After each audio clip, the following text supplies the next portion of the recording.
The first time I saw the painting, the cobalt blue was still wet on the canvas.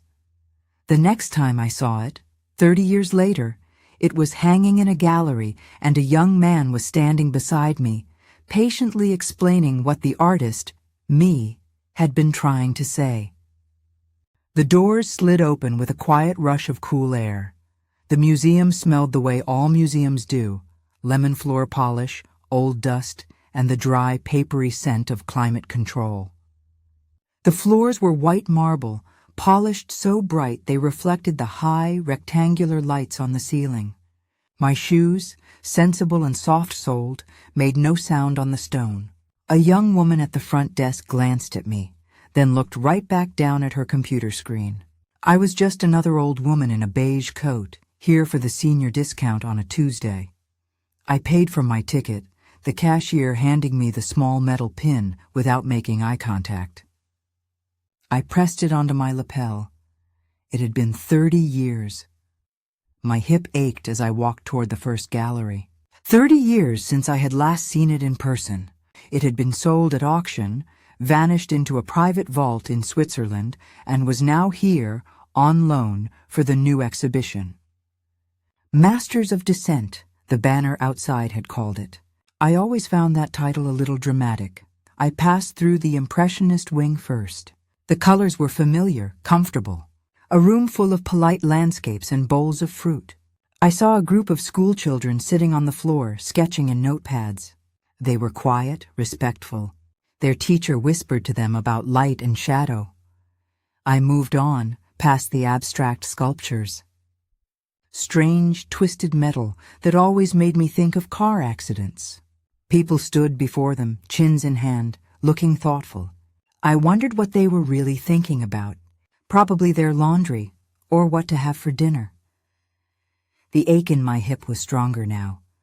I found a hard wooden bench and sat for a moment. The guard in the corner of the room watched me. He was young, looked bored. He probably thought I was tired. He was right. After a few minutes, I stood up again. I gripped the strap of my purse. My hands were spotted, the knuckles thick. These were not the hands that had held the brushes. Not really, but they remembered the feeling. I followed the small signs for the modern wing. The ceilings got higher here. The walls grew whiter. The sounds of the other patrons faded, until all I could hear was the distant, mechanical hum of the air system. I turned a corner into Gallery 7, and there it was. It was on the far wall, all by itself. A large spotlight from the ceiling hit it directly. The painting was huge, just as I remembered. It took up almost the whole wall. It made the other people in the room look small. I stopped, my breath catching in my chest. I could feel the cold tile floor under my feet, but the rest of me was gone. I was back in that freezing studio apartment, the one that always smelled of turpentine and burnt toast. The alabaster moirai, my painting. I stood there for a long time, just looking. I was not aware of anything else. Not the room, not the other people, not the ache in my hip. There was only the canvas. I stared at the center panel, the cobalt blue of the woman's dress. I remembered mixing that color. It took me 3 days. I'd added a tiny drop of black, then a touch of white, scraping the palette knife clean again and again until the shade was just right. It had to look like the sky just before it snows. My gaze drifted to the hands. I'd used my own as the model. They were smooth then, strong, not the hands I had now. I saw a small crack in the paint near the left thumb, a tiny hairline fracture that only I would ever notice. It must have happened during the transport. I felt a small pang, like seeing an old scar on a friend. It's quite revolutionary, isn't it? The voice came from my left. It was loud, confident, and it broke the quiet of the room. I turned slowly. A young man stood beside me. He was tall, thin, and wore a loose, cream-colored shirt that looked like it was made of linen. He carried a thick black notebook under one arm and had a pen tucked behind his ear. He looked about 20, maybe 21. He smiled at me. It was not a genuine smile. It was the kind of smile people use when they are being patient with someone they think is slow. "It is," I said. My voice was quiet. He took my short reply as an invitation. He stepped a little closer, positioning himself slightly in front of me, as if he were the guide and I were his tour group of one. "A lot of people just walk past this one," he said, gesturing to the canvas with a wave of his hand. "They don't really get it." I just nodded, my eyes going back to the painting. "You see," he began, his voice taking on the practiced rhythm of a lecture. The artist was trying to convey the existential fragmentation of the modern condition. I looked at him. His eyes were bright, sure of every word. "Was she?" I murmured. "Oh, absolutely." He tapped his notebook. "Vance, that's the artist, Alara Vance. She was making a powerful statement against the commodification of beauty. It's all right here in the brushwork?" He pointed to the patch of cobalt blue I had been studying. "Take this color," he said. "It's not just blue. It's a symbolic rejection of classical harmony. It's meant to be jarring. It's meant to make you uncomfortable." I thought about the tube of ultramarine I had run out of. I had scraped the very bottom of it, mixing it with the cheaper cerulean I had, hoping it would be enough to finish the dress. I had been uncomfortable, true, but only because I was worried about paying my rent. "I see," I said. He was warming up now, pleased to have such an attentive, simple audience. "And the shadow," he continued, pointing to a dark smudge in the bottom right corner. "That's the real genius. Most people think it's just a shadow or a mistake, but it's not. It represents the inescapable void, the ennui of a post-truth society. It's the artist's signature of despair." I remembered that shadow well. My cat Buster had jumped onto the wet canvas. I had spent an hour trying to wipe the gray paw print off without ruining the background I had just finished. I eventually painted over it, but it left that dark patch. Buster's signature, maybe. "Goodness," I said, a small smile touching my lips. "The void," he laughed. "A short, sharp sound." "Exactly. You're getting it. It's heavy stuff, I know. But you can't understand Vance's work if you don't understand the theory behind it." He stepped back, crossing his arms. He looked at the painting, then at me. She was deeply influenced by the neo-brutalist philosophers. The tension in this piece is palpable. You can just feel the anger. I did not feel angry when I painted this. I felt cold. I remembered huddling by the small electric heater in my studio, my fingers so stiff I could barely hold the brush. I had been lonely. I had been hungry, but not angry. He leaned in closer to me, as if sharing a secret. "He's not even the real focus. The critic, I mean. He's just a symbol. The real subject is the system that produced him. It's a critique of institutional power." He was talking about the figure of the old man in the corner, the one I had modeled on my landlord, Mr. Henderson, who was always threatening to evict me. "It's brilliant," the student said, finally looking back at me. "But you really have to be educated in art history to see it." He tapped his head. "It's all about what's up here." "And the hands," the student said. He was on a roll now, pointing with his pen. "She kept them unfinished. See how the brushstrokes are visible? That's intentional." I looked at the hands on the canvas. My hands, I remembered that day. My studio had been so cold, the small electric heater did almost nothing. My fingers were stiff, and I could not get the knuckles right. I tried for hours, scraping the paint off and starting again. Finally, I had just given up. I told myself I would fix them later, when my hands were warmer. I never did. "It's a statement," the student explained, his voice full of importance. "It's about the futility of creation. She's telling us that art can never truly be finished. It's an act of perpetual incompletion." "Futility," I repeated quietly. "Exactly." He seemed thrilled that I was keeping up. He flipped open his black notebook to a page covered in scribbled notes. "Professor Hemlock. You've read his work, of course." He did not wait for me to answer. Hemlock argues the entire painting is a critique of the male gaze. The figures are androgynous. The critic in the corner, he gestured to the small man I'd painted in the shadows, is obviously a man, but the central figures defy categorization. Vance was deconstructing gender decades before it was fashionable. I thought of my models, my neighbor Sarah and her sister Jean. They had come over after their shifts at the diner. They were tired. They had strong arms and wide hips. I had paid them with hot soup and half a loaf of bread. I did not think they looked androgynous at all. But here, the student said, his voice dropping as if sharing a great secret, is the most brilliant part.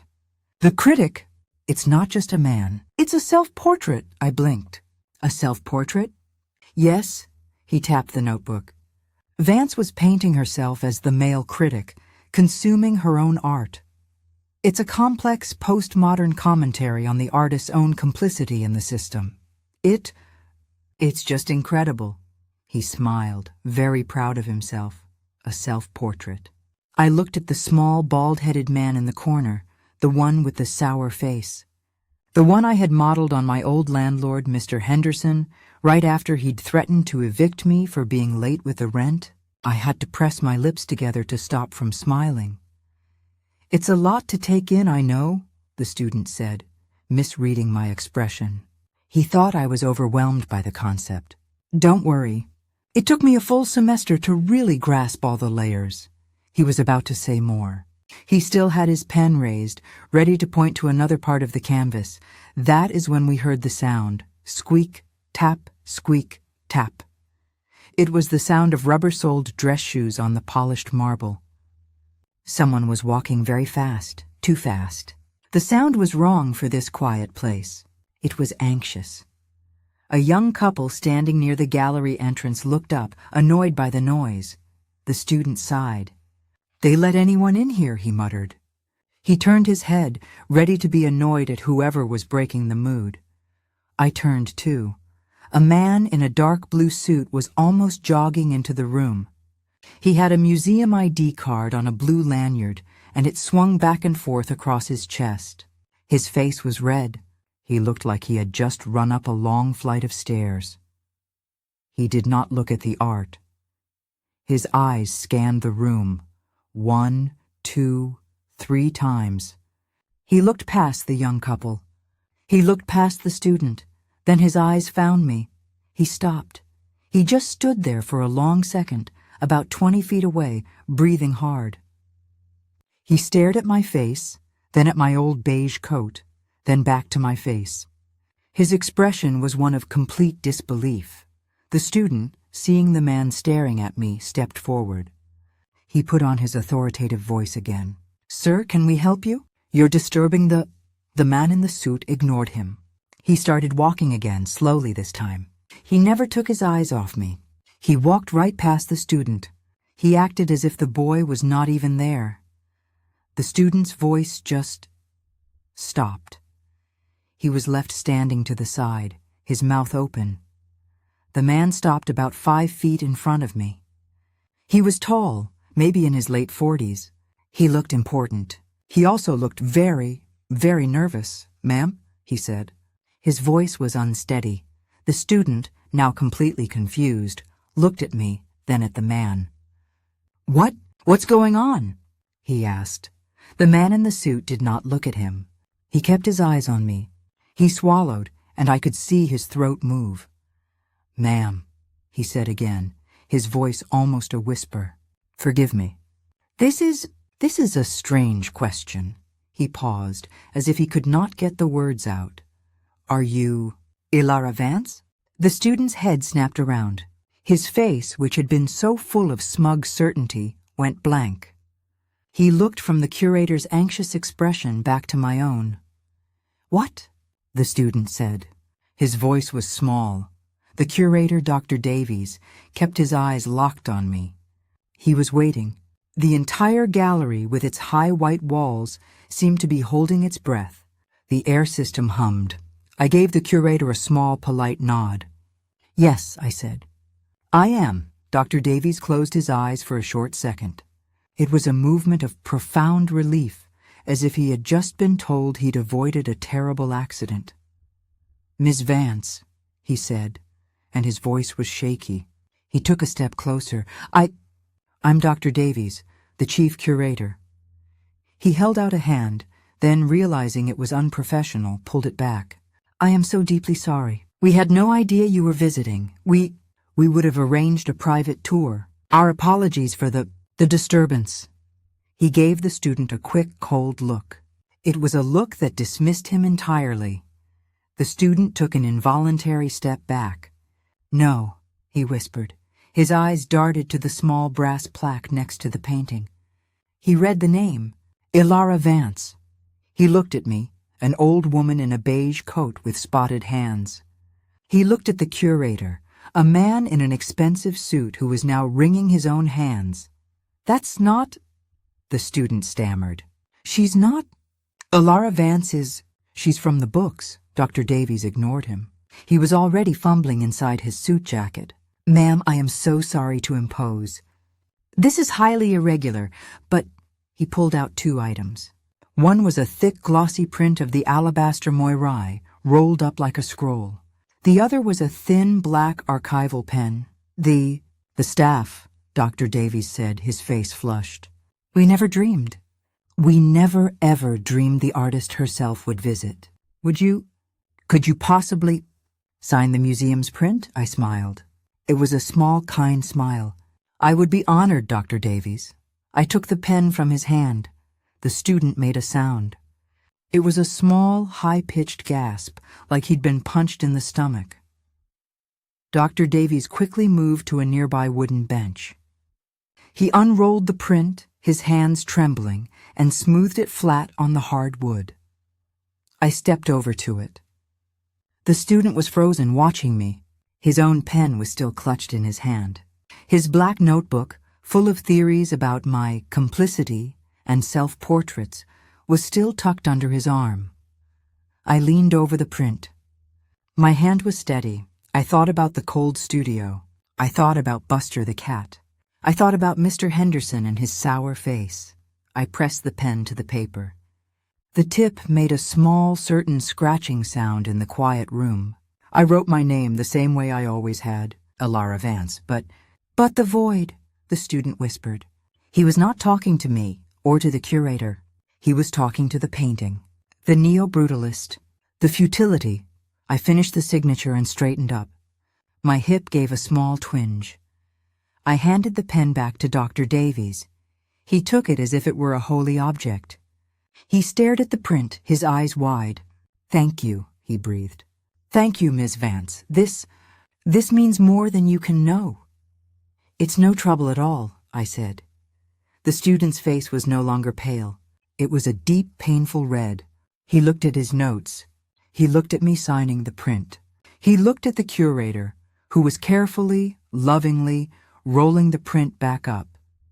His entire education, all the lectures, all the palpable tension and symbolic rejections had just collapsed. He was the fool. I was the legend. The painting was just a painting. He turned. He did not say excuse me. He did not say goodbye. He dropped his pen. It clattered loudly on the marble floor. He did not stop to pick it up. He clutched his notebook to his chest and walked quickly, almost running out of the gallery. His footsteps were fast and clumsy, echoing on the stone until he turned the corner and was gone. The room was silent again. Dr. Davies cleared his throat. His face a mixture of embarrassment and excitement.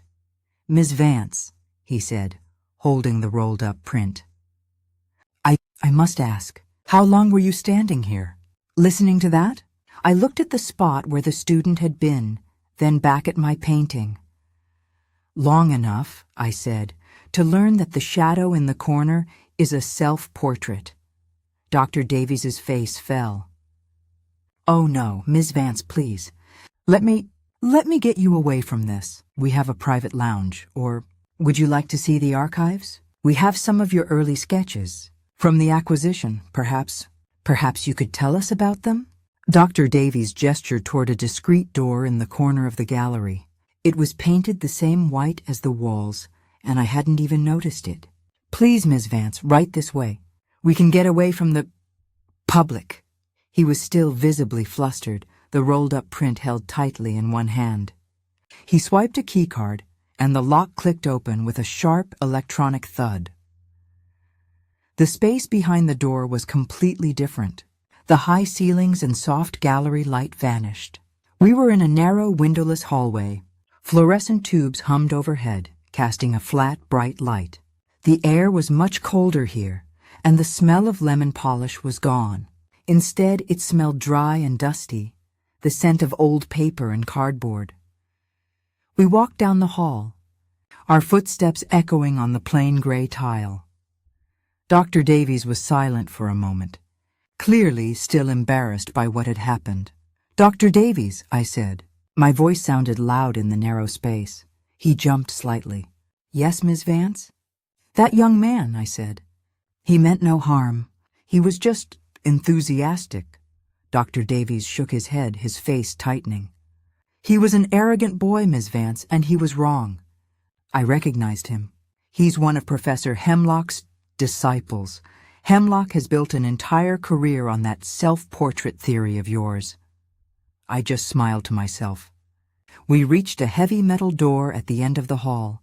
Dr. Davies swiped his card again. Clack hiss. The door opened into a large, cold room.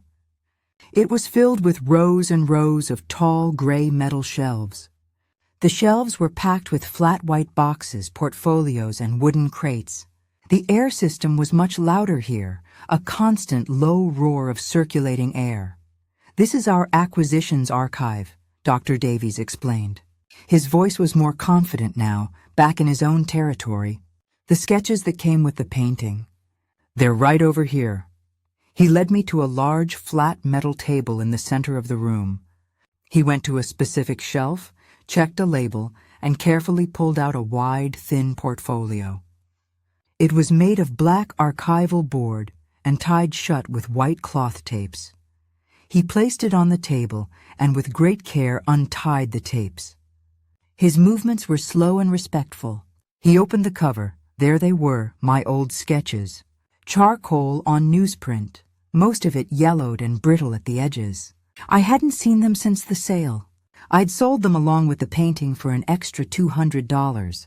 I had needed the money for groceries and rent. I reached out and my fingers brushed the corner of one. The paper felt rough, familiar. It was a study of the hands, the ones the student had called unfinished. I remembered drawing it, my fingers black with charcoal dust. "They're remarkable," Dr. Davies said, his voice soft. "We've preserved them exactly as we received them." My eyes scanned the pile. I saw the sketch of Sarah's face, the studies of the dress, and then, near the bottom, I saw him, Mr. Henderson. I smiled and carefully slid the sketch from the pile. It was small, just a quick drawing of his sour face, his bald head, and the cheap, round spectacles he always wore. "This one," I said, holding it up. "The student?" He called this a self-portrait. Dr. Davies looked uncomfortable again. "Yes, Professor Hemlock's theory. The artist's complicity in the male gaze, I believe he calls it. It's very influential, is it?" I looked at the drawing. His name was Mr. Henderson. He was my landlord. Dr. Davies went very still. His mouth opened slightly. "Your landlord?" "Yes." I put the sketch back on the table. "He lived in the apartment below my studio. He hated the smell of turpentine. He said it got into his curtains." I traced the angry line of the mouth I had drawn. "He was always threatening to evict me. Every month. 'One more day late, missy, and you're out.' He'd shouted up the stairwell. So, the figure in the painting," Dr. Davies said, his voice trailing off. "I was painting the main figures, Sarah and Jean," I explained, "and he started pounding on my door, shouting about the rent. I was so frustrated. I had no money, I was cold, and he just wouldn't stop." I pointed at the sketch. "So I told him to wait. I grabbed this scrap of paper and I sketched him right there through the peephole in my door. His face was all red and twisted." Dr. Davies stared at the sketch, then at me. The next day, I continued, I went back to the canvas. I had this empty, dark space in the corner. I thought about painting it over, maybe putting in a vase of flowers. But then I looked at this sketch. I paused, and I thought, no, I'll put him in. It was a small, private joke, a tiny act of revenge. I painted him in, small and sour, stuck in the shadows. It made me feel better. Dr. Davies was silent. He looked at the sketch of Mr. Henderson. He looked at the glossy print of the final painting he was still holding. He looked at my face. His expression was one of complete, stunned silence. The theory he had mentioned, the one a professor had built his career on, was based on a grumpy landlord. Then a small sound escaped him. A snort. He tried to cover it, clearing his throat. Ms. Vance, I don't know what to say. It's just the truth, Dr. Davies, I said. He looked at the sketch again. The sour face. The cheap glasses. Suddenly he let out a laugh. It wasn't a polite museum laugh. It was a real, loud, hearty laugh. It echoed off the metal shelves in the cold room. He put a hand on the table to steady himself. A landlord, he boomed. A landlord! Oh my goodness. He wiped a tear from the corner of his eye. Hemlock is going to be... Oh, this is wonderful. He was genuinely, truly delighted. The relief on his face was obvious. The painting wasn't some cold academic puzzle. It was human. It was real. This is the best story I've heard all year, he said, catching his breath. He was grinning at me now, a real warm smile. The truth is usually simpler than the theories, I said. Indeed. He carefully placed the signed print on the table, far from the sketches. Ms. Vance, you've given us a gift today. 2, in fact. One for the museum. He tapped the print. And one for, well, for history. He looked at me, his smile fading slightly into a more serious, respectful look. Please, is there anything else? Anything at all we can do for you? I feel we owe you so much, I thought for a moment. I looked at the sketches. I thought about the painting out in the gallery. There is one thing, I said. Dr. Davies leaned in, his expression serious. Anything, Ms. Vance. Anything at all. That professor you mentioned, I said, my voice quiet in the cold room. Professor Hemlock. Dr. Davies's smile tightened. What about him? Is he here? At the museum today? A new expression crossed the curator's face. It was not the simple delight from before. It was something sharper, more calculating. He is, Ms. Vance, Dr. Davies said. He's the keynote speaker for the Masters of Dissent Symposium. His lecture started about 10 minutes ago. And the lecture, I asked, though I already knew the answer. What is it about? Your painting. He said it with a new, hard edge in his voice. He calls it, The Artist as Critic, Deconstructing Vance's Gaze. I nodded slowly, looking at the sketch of Mr. Henderson. I haven't been to a good lecture in a very long time, I said. I looked up and met the curator's eyes. I would like to attend. Dr. Davies stared at me for a long second. The surprised, delighted grin returned, wider this time. Ms. Vance, he said, it would be our profound honor to escort you. He carefully tucked the signed print under his arm, leaving the portfolio of sketches open on the metal table. We will come back for these, he said, his voice brisk. Let's not keep the professor waiting. He held the heavy archive door open for me. We stepped out of the cold, dry air and back into the narrow white hallway. We walked back the way we came. My hip was aching again. The walk felt longer this time. My soft-soled shoes were quiet on the tile, but Dr. Davies's dress shoes made a firm, quick tap-tap-tap. He was walking with purpose. He led me through another private door, this one near the main entrance I had come in through. The hallway behind it was carpeted in a thick, dark red. The light here was soft and the air was warmer. The hard sounds of the marble lobby were gone. I could hear a distant, faint, amplified voice. The auditorium is just at the end, Dr. Davies said quietly. We reached a set of heavy, dark wooden doors. Dr. Davies put his hand on the brass handle and pushed one open, just a crack. He looked inside, then pulled it open wider and held it for me. We slipped into the back of a large, dark room. The room was slanted, like a movie theater. It was full. I could see the dark shapes of nearly 200 heads, all facing forward. At the front, on a wide stage, a man stood behind a podium, next to a single spotlight. He was tall and thin, with a shock of gray hair and small, round glasses.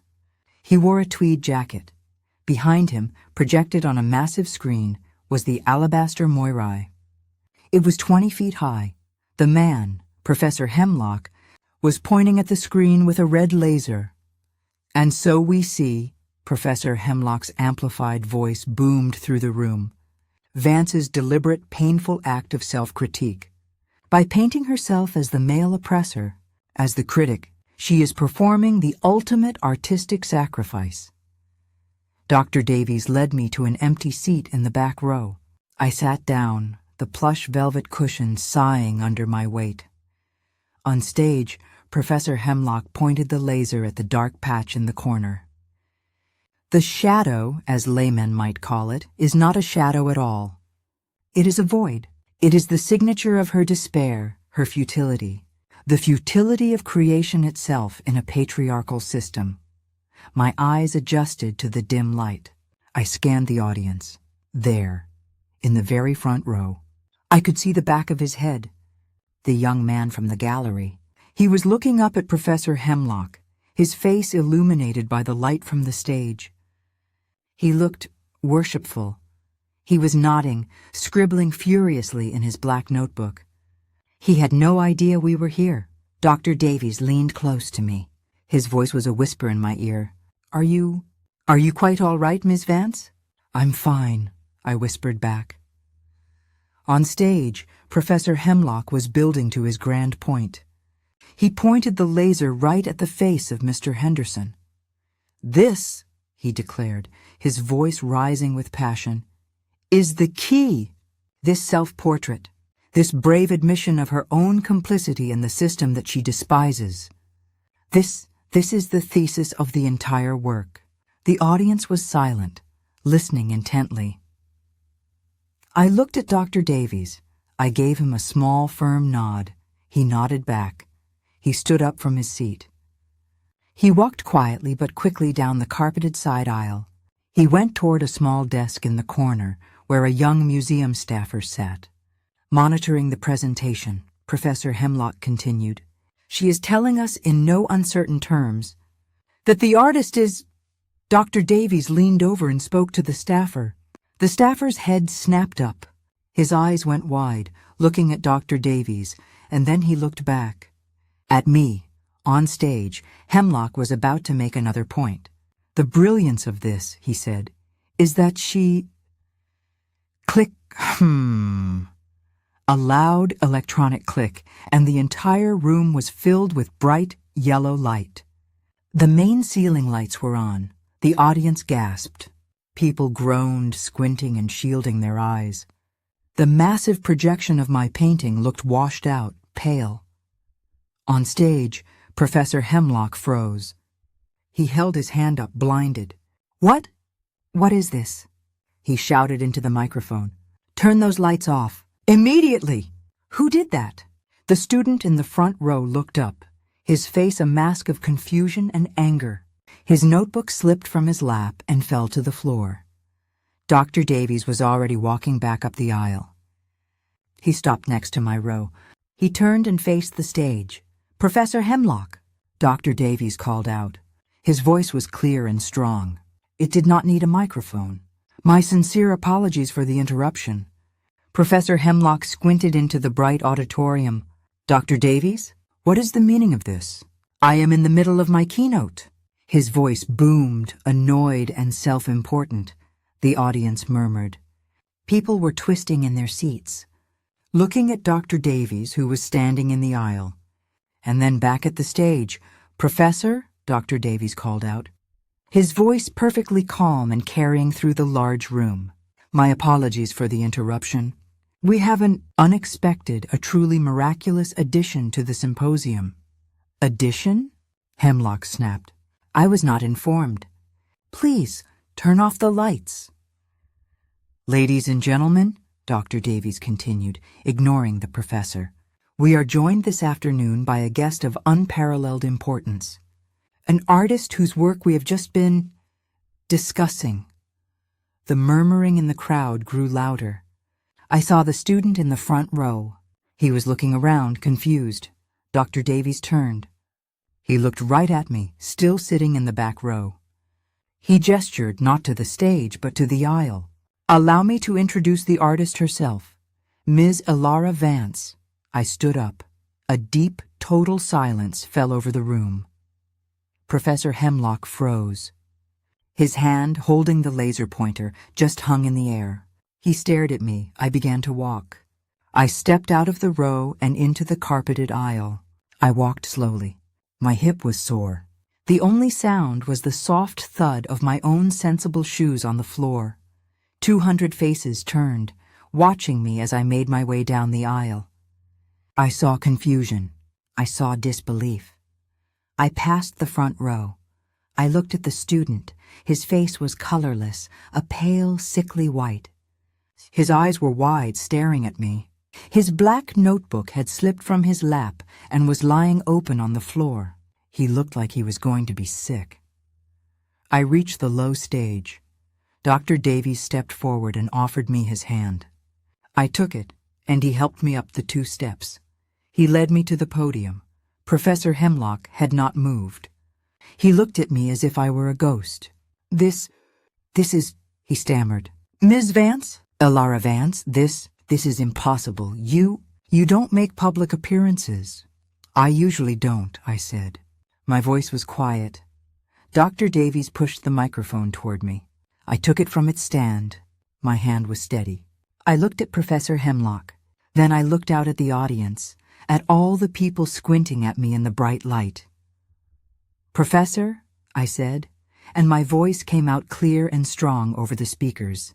Thank you for your lecture. It was very imaginative. A few people in the audience laughed, a short, nervous sound.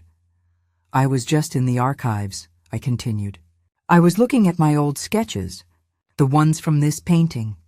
I turned and looked up at the giant screen, at the washed-out image of the alabaster Moirai. I pointed to the small figure in the corner. This man, I said, the one you call a self-portrait, the key to my complicity, the signature of my despair. Professor Hemlock was rigid. His face was turning a dark, blotchy red. He knew. His name was Mr. Henderson, I said. He was my landlord. A loud, collective gasp went through the auditorium. He lived in the apartment below my studio, I explained, my voice simple and calm. He hated the smell of turpentine. He was always threatening to evict me. I was cold, and I was poor, and he was a very angry man. I looked back at the professor. I sketched him through the peephole of my door while he was shouting at me about the rent. I painted him in that corner because it was a small, private joke. It made me feel better. I paused. It is not a self-portrait. It is not about the void. It is just a picture of my grumpy landlord. The silence that followed was absolute. Professor Hemlock opened his mouth. Nothing came out. His entire life's work, the theory that made his career, had just been destroyed. I looked down at the front row. The student's seat was empty. He was gone. His notebook was still there, forgotten on the floor. Then, somewhere in the middle of the room, one person began to clap. Another person joined. Then another. Within seconds, the entire auditorium was clapping.